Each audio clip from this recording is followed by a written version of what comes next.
Les réseaux sociaux. Permettez-moi de vous présenter le phénomène. Par définition, les réseaux sociaux désignent les sites internet et applications mobiles qui permettent aux utilisateurs de se constituer un réseau d'amis ou de relations et qui favorisent les interactions sociales entre individus, groupes d'individus ou organisations. Mais qu'en est-il réellement ? Voilà déjà plus de 10 ans que les réseaux sociaux s'installent progressivement dans notre quotidien et nos relations sociales. Tout a plus ou moins démarré avec Facebook. Car même si l'interaction sociale se digitalisait peu à peu par l'intermédiaire des blogs, des chats et messageries instantanées telles que MSN Messenger, le géant bleu a littéralement révolutionné le monde des dernières années. Instagram a pris le relais, suivi d'une avalanche de diverses plateformes créées pour favoriser nos échanges, partager davantage, détruire la distance et nous rapprocher les uns aux autres, en permanence. Enfin, c'est ce qui initialement était prévu. Chaque jour, nous passons en moyenne 4,2 heures par personne devant notre écran de téléphone et 2h25 par jour seraient consacrées aux réseaux sociaux. Alors bien entendu, cela varie d'une personne à l'autre, ce qui signifie que comme dans toute moyenne, il y a des personnes qui regardent moins leur téléphone, d'autres qui le regardent beaucoup plus. L'arrivée du plus gros phénomène du XXIe siècle, nommé Covid-19, n'a fait qu'alimenter notre temps d'écran quotidien.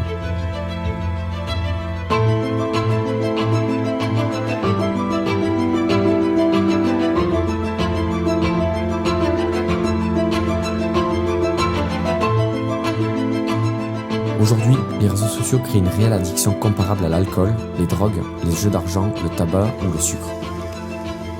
Leur consommation développe de la dopamine qui procure un sentiment de bien-être inconscient de courte durée et nous invite à reproduire en boucle le circuit de consommation pour obtenir cette même récompense régulièrement. Et ça se retrouve dans les notifications, les likes, les commentaires, les DM ou même les bouffées de rire solitaire devant un contenu divertissant.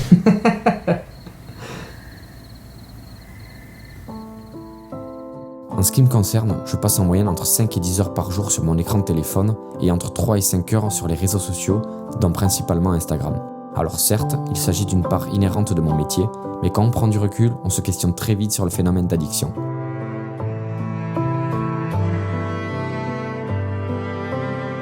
Je crée du contenu chaque jour que je partage au quotidien sur Instagram, sur YouTube et TikTok principalement. Je suis donc un très grand consommateur de ces outils de communication et partage.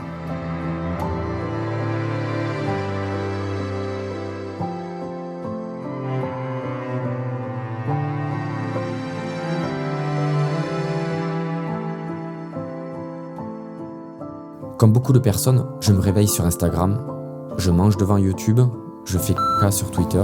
Hey, faites quoi là? Et je m'endors à cheval entre TikTok et Instagram. La nuit, je rêve d'accomplir ce qui défile sous mes yeux tout au long de la journée.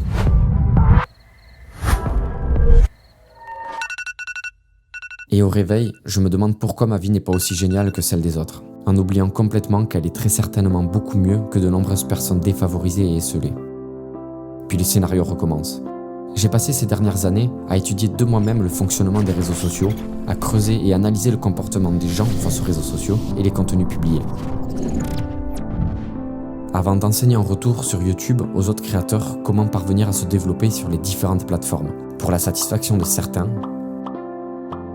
ou bien la haine des personnes condamnées à ce qu'elles aspirent, l'exclusion.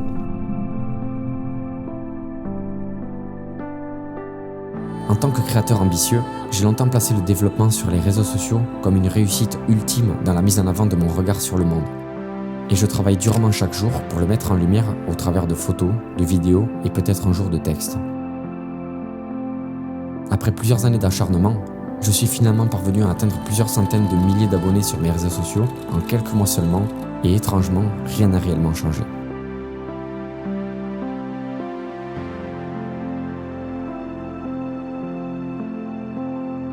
Si ce n'est que je ne positionne plus les gros comptes sur un piédestal par leur nombre d'abonnés, et j'admire en revanche davantage le contenu qui est proposé en lui-même, et ce, peu importe la popularité de son créateur. En tant que créateur, et même en tant que personne, je me compare souvent aux contenus qui apparaissent dans mon fil d'actualité. Que ce soit sur un plan artistique,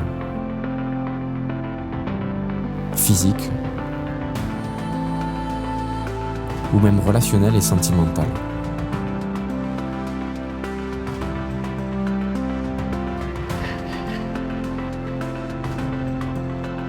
Et c'est ce que nous faisons tous, admirer la réussite des uns et le bonheur des autres caractérisés en un post, en une story, qui sont bien souvent rien d'autre que du mensonge ou la déformation d'une réalité difficile à accepter, le reflet d'un mal-être profond, le camouflage d'une dispute, ou un manque d'affection et de confiance en soi, un sentiment de solitude, un besoin d'intégration dans un cercle social ou de reconnaissance.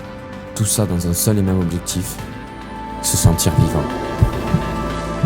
Mais si nous nous référons à nouveau au dictionnaire, se sentir vivant, c'est se sentir traversé par une énergie, un dynamisme, un flux que l'on identifie comme le fait d'être en vie.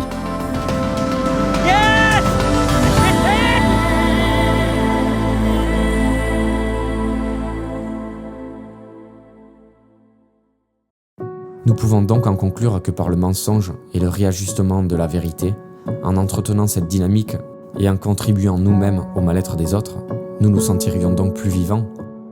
Tout se réduirait donc à détruire son prochain pour se construire ou se reconstruire. On n'ira pas jusqu'à ces questions existentielles, mais la réelle question est, sommes-nous dépendants des réseaux sociaux ? Pouvons-nous nous en détacher ? Est-ce que se détacher des réseaux sociaux aurait un impact sur notre vie sociale, sur notre productivité, notre stress, notre humeur quotidienne, nos émotions, notre temps, nos activités, sur notre vie de manière générale.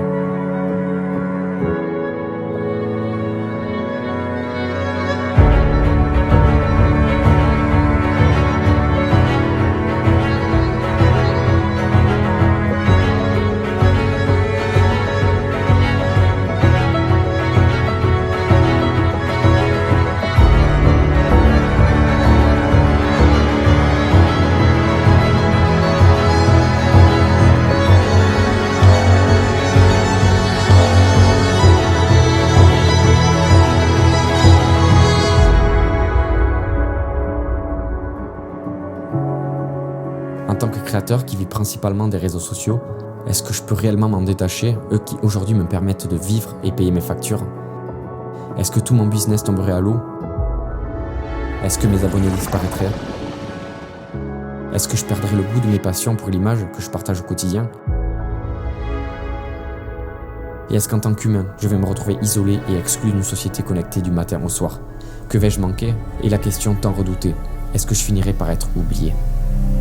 C'est ce que nous allons voir, car j'ai décidé de supprimer mes réseaux sociaux pendant 30 jours. De nombreuses personnes vont aussitôt se dire « Mais non, t'as vu ? De quoi ? Il y a Monsieur Lafaille qui fait une détox réseaux sociaux, apparemment il supprime ses réseaux là, pendant 30 jours. Mais non, sérieux ? Ah mais il doit faire une dépression, c'est sûr. Ils font tous un burn-out à un moment donné. Ah ouais, c'est certain. » Si vous me suivez depuis quelques temps, j'avais déjà parlé de cette étape dans mes objectifs de l'année. Et contrairement à ce que l'on peut croire, de nombreux créateurs inspirants passent par cette étape et en retirent de nombreux bénéfices. Alors je tiens à vous rassurer, tout va pour le mieux. Pourquoi faire ça en plein été, suite au déconfinement, à l'arrivée de beaux jours et de nombreuses aventures ? Bonne question. La seule réponse que j'aurai à vous donner, c'est que tout ne doit pas se préméditer, et que pour beaucoup de choses dans la vie, il n'y a pas de bon ou mauvais moment pour. Vu les signes qui se présentaient, j'ai senti que c'était pour maintenant. Voilà tout.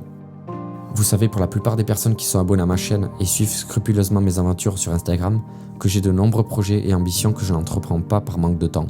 Cette période sera peut-être pour moi l'occasion d'entreprendre des choses que jamais j'aurais pris le temps d'entreprendre autrement, ou que je ne cesse de remettre à plus tard.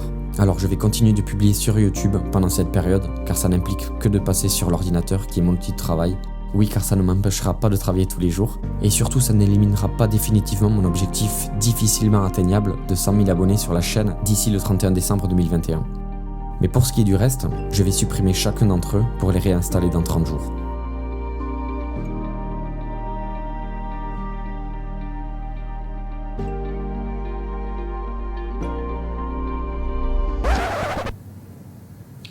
Non, rien à voir. C'est pas moi, c'est un pote qui... J'ai dit tous, celui-ci aussi. Je pourrais continuer de poster via des outils de programmation, mais ce n'est pas le but. Je veux clairement faire une détox des réseaux sociaux, voir de quoi je suis capable et comment je réagirais à l'idée de ne rien consommer et rien publier pendant cette longue période. Moi qui ai été habitué à publier chaque jour sur Instagram pendant des années. Alors sommes-nous capables de nous en passer ? Non, franchement, moi j'arrête quand je veux. C'est exactement ce que dirait une personne accro. Je vous invite à faire de même et on fait le bilan au bout de 30 jours. Alors est-ce que vous êtes prêts à relever le défi ? Dites-moi en commentaire qui parmi vous a déjà fait l'expérience ou qui est prêt à tenter cette expérience en même temps que moi. Il paraît que tout est facile à plusieurs. Alors profitons-en. Je vous dis à dans 30 jours pour faire le point, car je vous rappelle qu'il y aura d'autres vidéos sur ma chaîne YouTube pendant cette période. Abonnez-vous à la chaîne pour me soutenir et ne pas manquer cette vidéo qui retracera ces 30 jours qui m'attendent. Une vidéo dans laquelle vous verrez quels auront été les bénéfices ou non de cette détox de réseaux sociaux, quels seront les impacts sur mon quotidien en tant qu'humain et créateur de contenu. Et vous verrez bien sûr quels seront les projets que j'aurai réussi à entreprendre en l'absence des réseaux sociaux. Portez-vous bien et à très vite pour de nouveaux projets ensemble.